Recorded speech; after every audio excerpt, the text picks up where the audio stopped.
Chapter 2: Consciousness and Self-Awareness, the foundation of every transformation. The Bhagavad Gita begins with a paradox. The greatest warrior of his age could not lift his bow. Arjuna stood on the battlefield of Kurukshetra, facing an army filled with teachers, relatives, friends, and former allies. His body trembled. His mind raced. His confidence disappeared. His purpose became clouded. Arjuna was not weak, unskilled, or unprepared. He was unconscious. Not unconscious in the physical sense. He had become overwhelmed by fear, emotion, attachment, and confusion. At that moment, Arjuna represents all of humanity. Every person eventually encounters a Kurukshetra, a moment when knowledge is insufficient, a moment when talent is insufficient, a moment when experience is insufficient, a moment when clarity becomes more important than capability. The battlefield may be a marriage, a business, or a health challenge, a financial setback, a difficult decision, or a personal loss. In these moments, success depends upon consciousness. Before Krishna offered Arjuna any strategy, he expanded Arjuna's awareness. The lesson is profound. Transformation begins not with action. Transformation begins with awareness. Many people think consciousness means being awake. The Vedic sages taught something much deeper. Consciousness is awareness itself. It is the ability to observe. It is the silent witness behind every thought, behind every emotion, behind every experience. Most people spend their lives identified with their thoughts. They believe every thought is true, every fear is real, every emotional reaction justified. Self-awareness begins when we realize, I am not my thoughts. I am the observer of my thoughts. I am not my emotions. I am the observer of my emotions. I am not my circumstances. I am the observer of my circumstances. This realization changes everything. The ancient Katha Upanishad offers a powerful metaphor. The body is the chariot. The senses are the horses. The mind holds the reins. The intellect serves as the charioteer. The soul is the passenger. Most people allow the horses to run wild. Desire pulls them in one direction.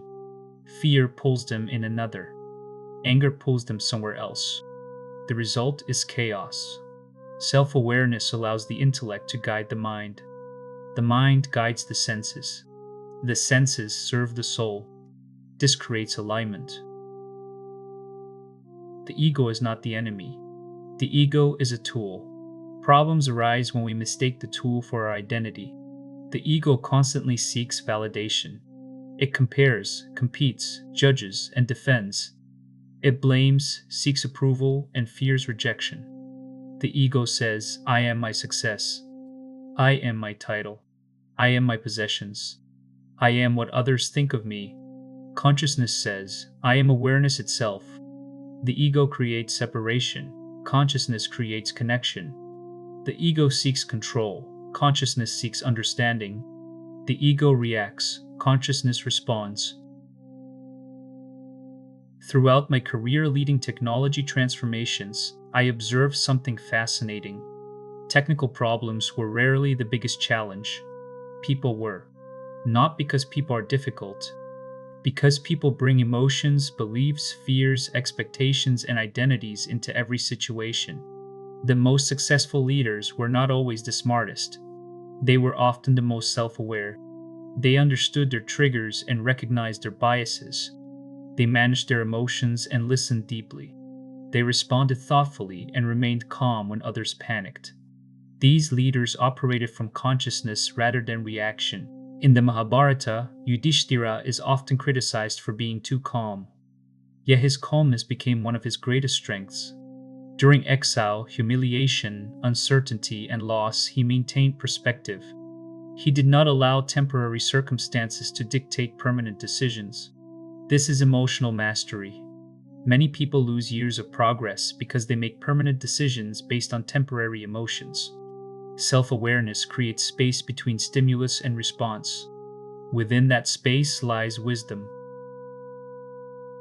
We live in the most connected age in history, yet many people have never felt more disconnected from themselves. Notifications compete for attention. Social media competes for attention. News and advertising compete for attention. Artificial intelligence competes for attention. The result is fragmented awareness. Many people know what is happening everywhere except within themselves. The ancient sages would consider attention humanity's most valuable asset. Where attention goes, energy flows. Where energy flows, results emerge. If we cannot direct our attention, we cannot direct our lives. A senior executive once shared a common frustration. My life feels successful on paper, but I don't feel successful. As we explored his situation, a pattern emerged. His entire identity was built around achievement. Every accomplishment brought temporary satisfaction. Then another goal appeared, another target, another milestone, another chase. He had become addicted to external validation. Through mindfulness practices, journaling, and meditation, he began observing his patterns. Not judging them, observing them. Awareness gradually weakened the unconscious habits driving his behavior. Within months, he reported greater peace than he had experienced in years. Nothing outside changed dramatically. His awareness changed. The world often acts as a mirror. Situations reveal hidden beliefs. Relationships reveal hidden wounds. Challenges reveal hidden fears. Success reveals hidden attachments. When something repeatedly triggers us, the trigger often points toward an opportunity for growth. Conscious people ask, "What is the situation teaching me?" Unconscious people ask, "Why is this happening to me?" The first question creates empowerment. The second creates victimhood. Self-awareness is not a talent, it is a practice. Like strength training develops muscles, awareness training develops consciousness. Simple practices create profound results. First, daily reflection. At the end of each day, ask, what went well today? What triggered me today? What lesson did I learn, and what can I improve tomorrow?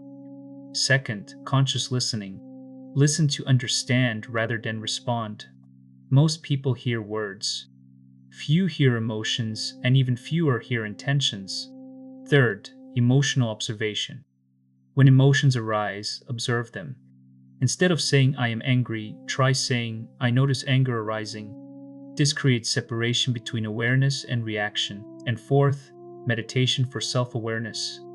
Sit comfortably and close your eyes. Observe your breath. Do not control it. Simply observe. Thoughts will arise. Do not fight them. Do not follow them. Simply notice them. Become aware of the observer behind the thoughts.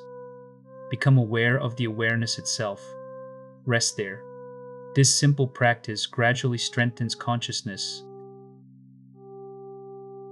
Before moving on, sit with these questions. Who am I when no one is watching? What patterns repeatedly appear in my life?